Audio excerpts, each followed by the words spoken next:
अरे कबले इशारा करबू छत के ऊपर से,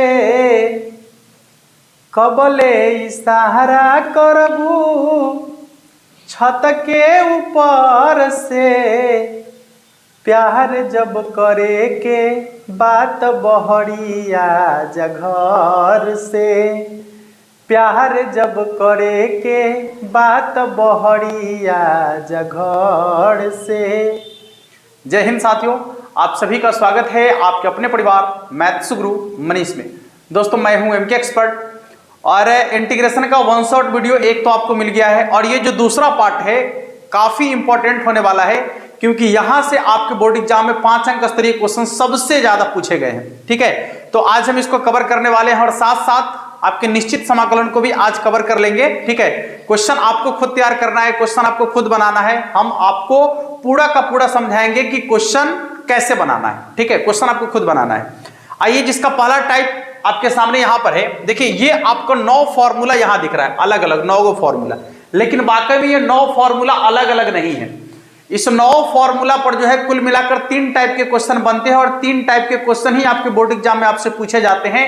सिर्फ आपको 9 फॉर्मूला अलग अलग याद रखना है, केवल फॉर्मूला अलग अलग है, बाकी बनाने का तरीका जो है बिल्कुल एक ही है। इन 9 प्रकार के क्वेश्चन को एक बार देखिएगा, यहां देखिए, यहां से 3 को आप एक बार देखिएगा, आराम से समझिए, ठीक से एकदम आराम से समझिएगा। ये 3 को आप देखिए, ये 3 को में क्या है देखिएगा, x square minus a square, फिर यहां ए स्क्वायर माइनस एक्स स्क्वायर, यहां ए स्क्वायर प्लस एक्स स्क्वायर। ठीक है, ये 3 आपको टाइप दिख रहा है और यही तीनों टाइप इसमें भी आपको देखने को मिलेगा। देखिए ना, a square minus x square minus a square और फिर a square plus x square, और सेम 3 टाइप आपको यहां भी देखने को मिलेगा। देखिएगा, x square minus a square, x square plus a square और a square minus x square. तीनों में अंतर क्या है समझिए कि यहां पर बटा में है बिना रूट वाला, ये 3 को जो है बटा में लिखा हुआ है बिना रूट वाला, और ये जो 3 को है बटा में लिखा हुआ है लेकिन रूट लगा हुआ है, और बाकी जो ये 3 को है ये बटा में नहीं लिखा हुआ है और इसमें रूट लगा हुआ है। लेकिन सभी क्वेश्चन को बनाने का एक ही तरीका होगा और इस पर जो है अलग अलग टाइप से क्वेश्चन पूछे जाते हैं। हम आपको वो सारा टाइप समझाने वाले हैं कि क्वेश्चन कैसे कैसे पूछा जाता है। लेकिन उससे पहले आपको एक बार ये फॉर्मूला नोट करने की जरूरत है। आप एक बार जरूर इसको नोट कर लीजिएगा, और सिर्फ नोट करने से थोड़ी ना काम चलेगा, लिख लीजिएगा तो क्या हो जाएगा, एग्जाम में जाकर लिख दीजिएगा। ऐसा है क्या कि आप लिख लीजिए कॉपी में, एग्जाम में जाकर लिख दीजिएगा? नहीं, आपको कॉपी में लिखना भी है और उसको याद भी रखना है। ठीक है, बहुत साधारण है, आप इसको आसानी से कॉपी में नोट कर लीजिए और इसको याद रख सकते हैं आप अपने तरीके से। ठीक है, क्योंकि आप अपने तरीके से याद रखिएगा तो आपको बहुत दिन तक याद रहेगा और आसानी से आप इसको याद भी रख सकते हैं। लेकिन अब इसमें सवाल कैसे पूछा जाता है सुनिएगा। आपको जब भी सवाल पूछेगा तो यही 3 टाइप का सवाल होगा एकदम, ए स्क्वायर माइनस एक्स स्क्वायर या फिर x square plus a square या ए स्क्वायर प्लस एक्स स्क्वायर, दोनों एक ही है, या फिर x square minus a square. ये 3 टाइप आपसे पूछेगा, यही 3 टाइप। हाँ, लेकिन अब इसको बनाना कैसे है ध्यान से देखिएगा। इसमें क्या होगा कि यहां x के जगह पर या तो x रहेगा या फिर कोई त्रिकोणमितीय अनुपात रहेगा, या सीधे कह सकते हैं कि x के जगह पर कोई फंक्शन हो सकता है। ठीक है, यहां जो आपको x दिख रहा है इस x के जगह पर कोई फंक्शन हो सकता है, और यहां a जो दिख रहा है a के जगह पर कोई कांस्टेंट हो सकता है, वो भी स्क्वायर वाला कांस्टेंट हो सकता है। ठीक है, फिर से समझिएगा, यहां x के जगह पर कोई फंक्शन हो सकता है, चाहे वो अलजेब्रिक फंक्शन हो या फिर ट्रिग्नोमेट्री फंक्शन हो या फिर एक्सपोनेंशियल फंक्शन हो या फिर लॉगरिथमिक फंक्शन हो। ठीक है, तो यहां x के जगह पर कोई फंक्शन हो सकता है, और यहां जो a आपको दिख रहा है a के जगह पर कोई कांस्टेंट हो सकता है, और वो भी स्क्वायर वाला कांस्टेंट हो सकता है। कैसा होना चाहिए? स्क्वायर वाला। यदि स्क्वायर वाला है तो ठीक है, और यदि स्क्वायर वाला नहीं है तो आपको क्या करना है, उसको स्क्वायर वाला बना लेना है। जैसे हाँ, तो आपको करना क्या है, याद रखना है कि ये जो फंक्शन आपका है बिल्कुल अकेला होना चाहिए, ये जो आपका x के जगह पर फंक्शन होगा उसके साथ कोई कांस्टेंट नहीं होना चाहिए, ना ही जोड़ में, ना ही घटाव में, ना ही गुना में, ना ही भाग में। ठीक है, और यहां जो आपको a दिख रहा है, a के जगह पर कोई कांस्टेंट होना चाहिए, लेकिन वो स्क्वायर वाला कांस्टेंट होना चाहिए, स्क्वायर वाला कांस्टेंट होना चाहिए। ठीक है, तब आपका जो है ये फॉर्मेट आएगा। अब आपको देखना है कि ये जब फॉर्मेट तैयार हो जाएगा तो देखना है कि 9 में से कौन सा फॉर्मेट उसमें लागू होता है और उसका फॉर्मूला सीधे लगा के आंसर बना सकते हैं। जैसे समझिएगा क्वेश्चन का टाइप क्या हो सकता है, ध्यान से देखिए। यहां पर मान लीजिए कि 1 में लिखल है 25 minus x square into d x. Check कर लीजिए, इसको थोड़ा सा बढ़ाइएगा तो क्या हो जाएगा, 1 में 5 के square minus x square into d x. Check कर लो, a square minus x square, a square minus x square, यहां दिख रहा है आपको, देख लीजिए, a square minus x square. A के जगह पर 5 रख देंगे, एक्स के जगह पर x है, डायरेक्ट ये आंसर बन जाएगा आपका। क्लियर हो गया। जैसे मान लीजिए कुछ और क्वेश्चन यहां पर लिखते हैं, इंटीग्रेशन, गौर कीजिएगा यहां पर 1 में root under 9 plus x square into d x. सवाल को ठीक से समझिएगा, सवाल का टाइप हम सिर्फ आपको बता रहे हैं, क्वेश्चन तो आपका यहां बना हुआ है। यह पर तो ठा में बैठा देना है, क्वेश्चन को बना देना है, इसी पर बैठा देना है ठा में। तो देखिए यहां पर आपको क्या करना है, ये तो अकेला स्क्वायर के रूप में है, खाली इसको स्क्वायर के रूप में बनाना है। तो 1 में रूट अंडर 9 है ना, तो इसको लिख सकते हैं 3 के square plus x square into d x. देखिए कैसा फॉर्मेट हो गया, तो ए स्क्वायर प्लस एक्स स्क्वायर का, वो भी रूट वाला, root under a square plus x square का। यहां देख लीजिए, चेक कर लीजिए, root under a square plus x square, ये वाला फॉर्मेट काम करेगा, जिसमें ए के जगह पर कितना हो जाएगा बाबू, 3। ए के जगह पर कितना हो जाएगा, 3। अब इसमें जहां जहां ए दिख रहा है वहां वहां 3 बैठा देंगे तो सीधे सीधे इंटीग्रेशन बन जाएगा। समझ में आ रहा है सभी लोगों को? ठीक है, और भी कुछ इसमें क्वेश्चन इस टाइप का होगा, हम आपको बारी बारी से केवल क्वेश्चन का टाइप समझा रहे हैं, बनाना तो आपको खुद है, आप क्वेश्चन को बना लीजिएगा, क्योंकि ये पूरा का पूरा हम फॉर्मूले यहां लिख दिए हैं, एको को नहीं छोड़े हैं। तो सब टाइप पर खाली क्वेश्चन है, देख लीजिए आप आसानी से बना लीजिएगा, और इतना ही से काम नहीं चलेगा। इसमें आज हम जो कवर करने वाले हैं, इसके बाद आंशिक भिन्न के समाकलन को देखेंगे और उसके बाद निश्चित समाकलन को भी आज कवर करेंगे इसी वीडियो में। ठीक है, तो थोड़ा सा धैर्य बनाइएगा, कोशिश करेंगे कि एक ही वीडियो में सबको कंप्लीट कर दें हम। नहीं, अब मान लीजिए कि यहां पर x के जगह पर x नहीं होके कोई दूसरा फंक्शन आ जाए, गौर कीजिएगा, समझने का प्रयास कीजिएगा थोड़ा सा, या x हो लेकिन उसके साथ जो है कोई कांस्टेंट आ जाए। ठीक है, तो कांस्टेंट आ जाएगा तो क्या करेंगे समझिएगा। जैसे मान लीजिए कि यहां पर लिखा हुआ है आपका रूट अंडर x प्लस 2 के whole square plus 3 into d x.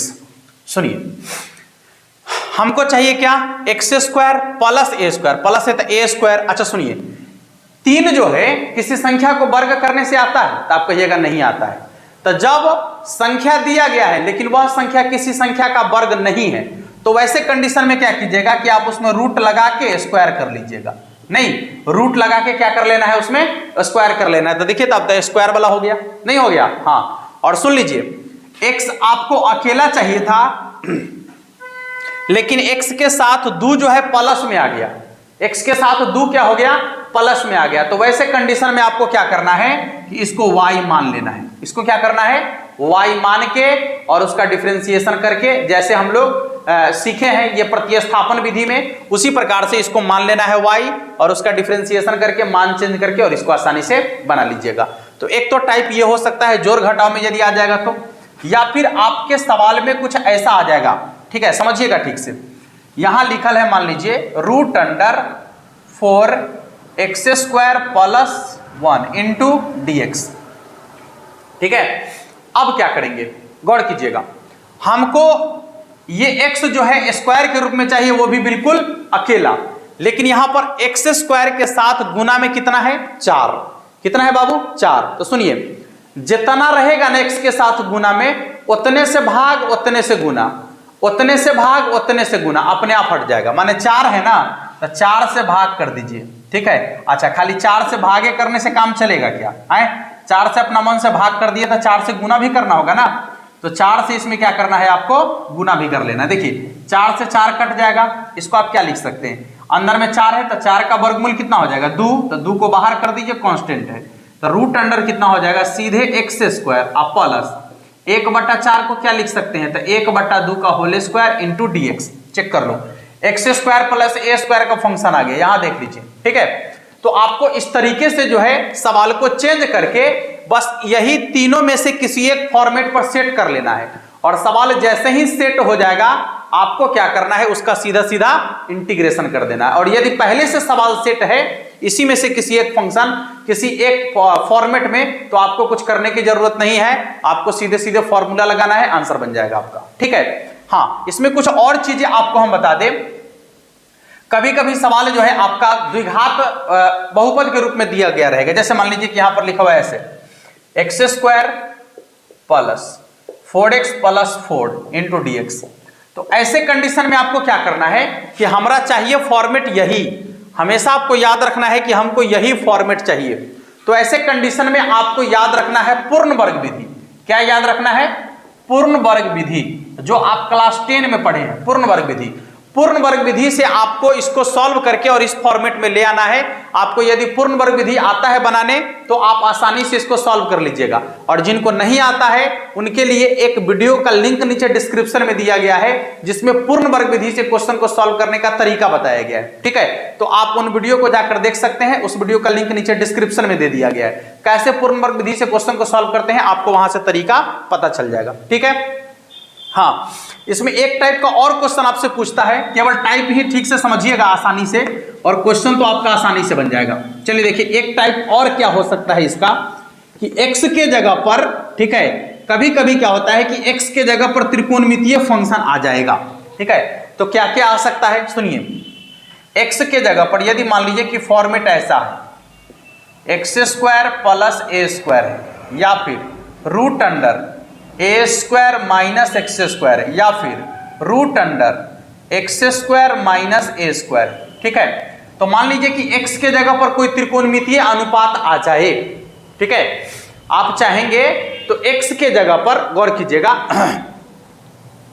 x के जगह पर यदि आपको त्रिकोणमितीय अनुपात कभी जरूरत पड़े तो x के जगह पर यदि त्रिकोणमितीय अनुपात रखना है, तो जब ए स्क्वायर प्लस एक्स स्क्वायर का फॉर्मेट होगा तो x के जगह पर a tan थीटा या फिर a cot थीटा रख सकते हैं। ठीक है, दूसरा यदि a square minus x square का फॉर्मेट होगा तो x के जगह पर a sin थीटा या फिर a cos थीटा रख सकते हैं आवश्यकता के अनुसार। फिर या x के जगह पर यदि x square minus a square का फॉर्मेट होगा तो a sec थीटा या फिर a cosec थीटा रख सकते हैं। ठीक है, हाँ, कभी त्रिकोणमितीय अनुपात की जरूरत पड़े आपको यहां पर रखने के लिए तो प्लस वाला में a tan theta into a cot theta रख सकते हैं। यहां पर a square minus x square का फॉर्मेट होगा तो x के जगह पर a sin थीटा या फिर a cos थीटा रख सकते हैं। और यदि x square minus a square का फॉर्मेट होगा तो x के जगह पर a sec थीटा या फिर a cosec थीटा आप रखकर और इस सवाल को इस फॉर्मेट में लाकर आसानी से सॉल्व कर सकते हैं। ठीक है बाबू, आसानी से समझ में आ गया होगा। अब हम लोग समझते हैं इसके बाद कि यदि आपका सवाल पार्शियल फ्रैक्शन पर हो यानी आंशिक भिन्नों के समाकलन पर आधारित हो तो वो सवाल किस टाइप का होगा और वैसे सवाल को किस तरीके से बनाना है। ठीक है, आइए समझते हैं। चलिए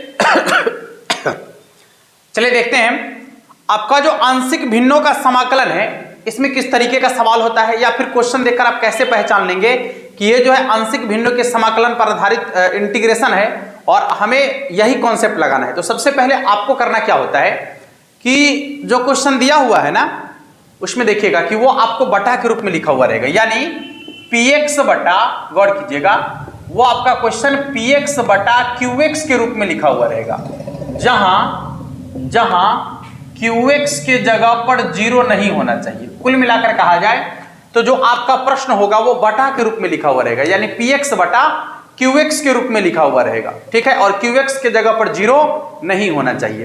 पहली चीज तो ये। अच्छा, तो इतना से क्लियर नहीं होगा, इसके लिए और कुछ देखना पड़ेगा। तो और क्या देखना पड़ेगा, सुनिए। तब आप देखिएगा px का घात, किसका घात देखिएगा, px का घात यानी ऊपर वाला का घात, और फिर देखिएगा qx का घात, qx का घात। ठीक है, यदि px का घात बड़ा है और qx का घात छोटा है।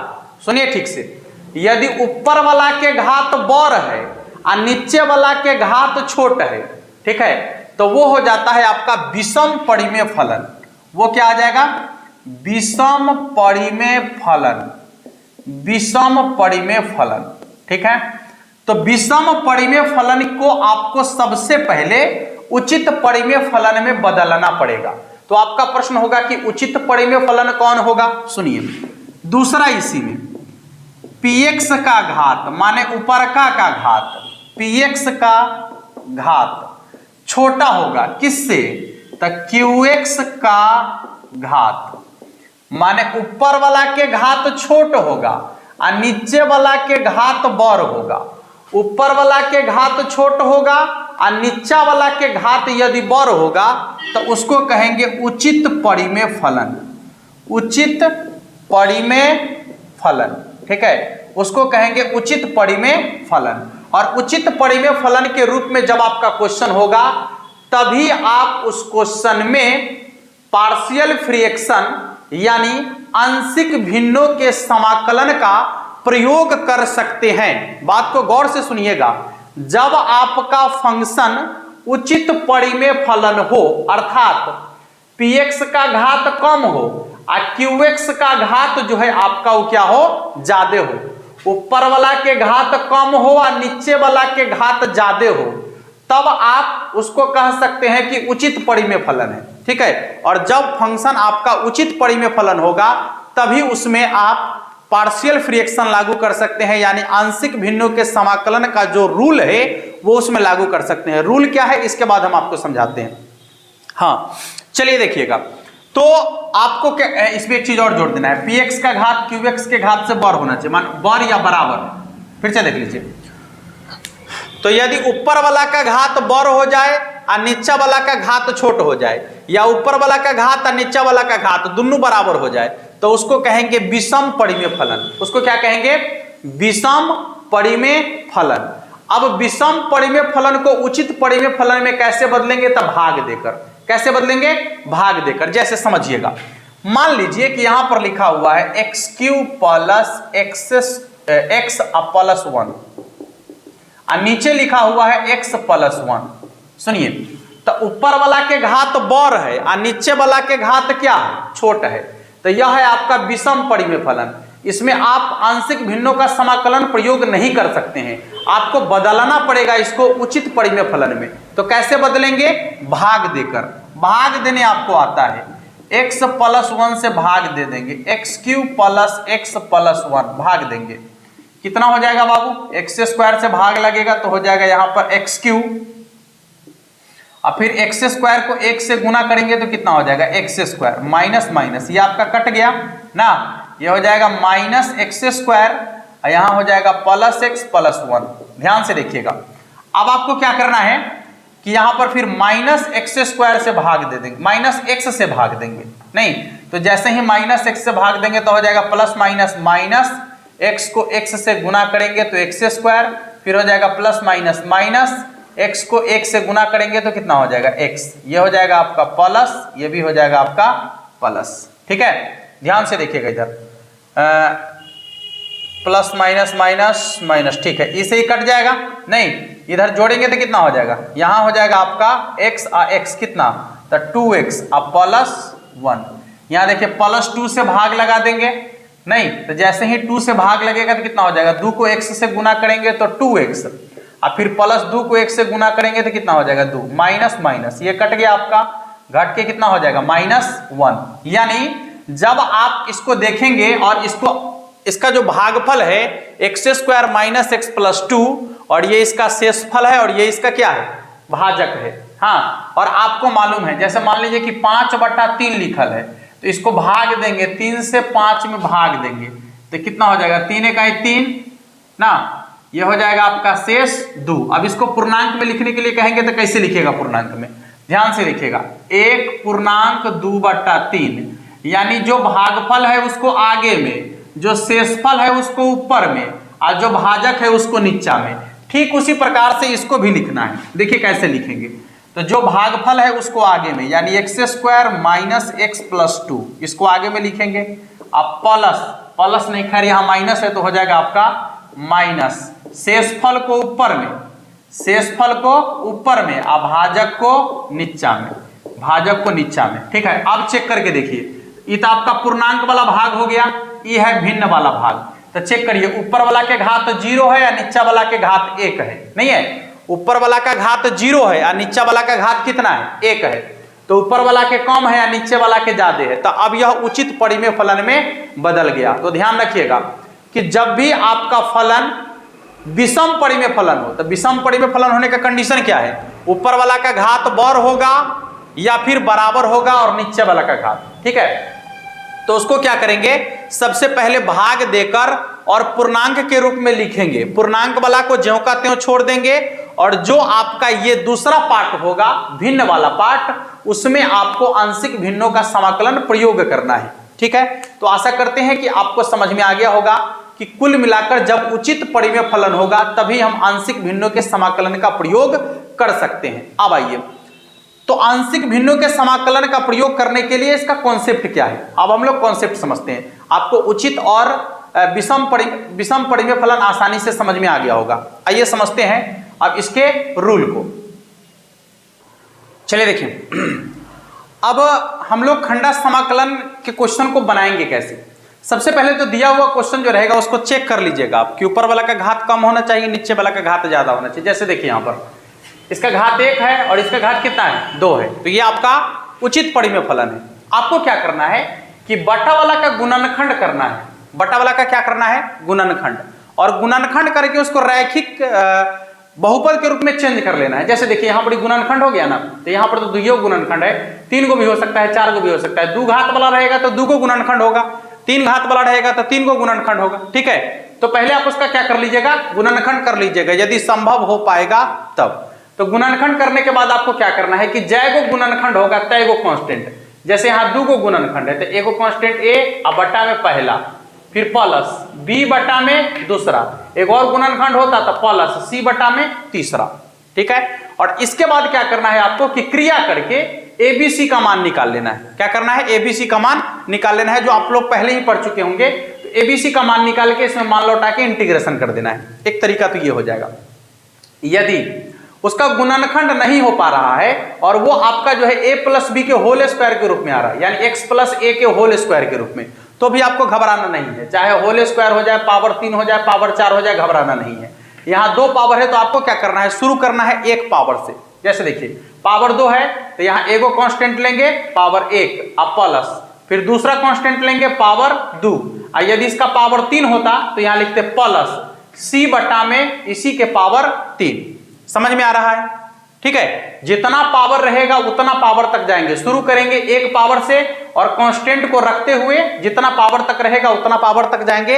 बाकी क्रिया आपको पहले वाला करना है, इसको सॉल्व करके एबीसी का मान निकाल लेना है, एबीसी का मान लौटा के इंटीग्रेशन कर देना है। ठीक है, चलिए देखिएगा, यदि मान लिया जाए कि आपका जो फंक्शन है एगो स्क्वायर वाला है, एगो रैखिक है, तो रैखिक वाला के बट्टा में रैखिक वाला के बट्टा में एगो, हाँ, रैखिक वाला जो है उसके बट्टा में एगो कांस्टेंट। देखिए ना, यहाँ पर ये रैखिक वाला है ना, तो उसके लिए एगो कांस्टेंट। यहाँ देखिए 2 घात वाला है तो फिर से वही बात जो यहाँ पर लिखे थे, देखिए ना 2 घात वाला है तो 1 से शुरू करेंगे, a बटा में x प्लस है अब प्लस b बटा में x प्लस 2 का होल स्क्वायर। यदि 3 घात रहता तो एक और बढ़ा देते, इसको तनी और हटा देते आगे, नहीं।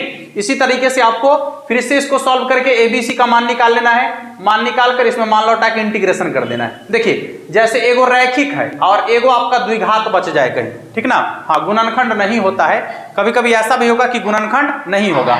तो वैसे कंडीशन में आपको क्या करना है कि जो रैखिक वाला है उसके लिए एगो कांस्टेंट और जो द्विघात वाला है उसके लिए 2 गो कांस्टेंट। कैसे 2 गो कांस्टेंट? तो एगो कांस्टेंट के साथ x प्लस दूसरा ज्यों का त्यों अब बट्टा में द्विघात लिख देना है। फिर से इसको सॉल्व करके एबीसी का मान निकाल के मान लौटा लेना है और उसका इंटीग्रेशन आसानी से कर लेना है। ठीक है, तो ये जो आपका है, हाँ, और यदि आपने इसको बिल्कुल नहीं सीखा है तो उसके लिए जो है वीडियो नीचे डिस्क्रिप्शन में दिया गया है। ये तो 1 शॉट वीडियो चल रहा है, या आपने यदि पढ़ लिया है और कहीं पर कुछ मिस कर रहे हैं आप, तो उसके लिए ये पूरा का पूरा कॉन्सेप्ट आपको दिया गया। बाकी आप यदि सीखना चाहते हैं क्वेश्चन बनाना कैसे है ये सीखना चाहते हैं तो उसके लिए लिंक नीचे डिस्क्रिप्शन में दिया गया है, आप जाकर वहां से वीडियो को आसानी से देख सकते हैं।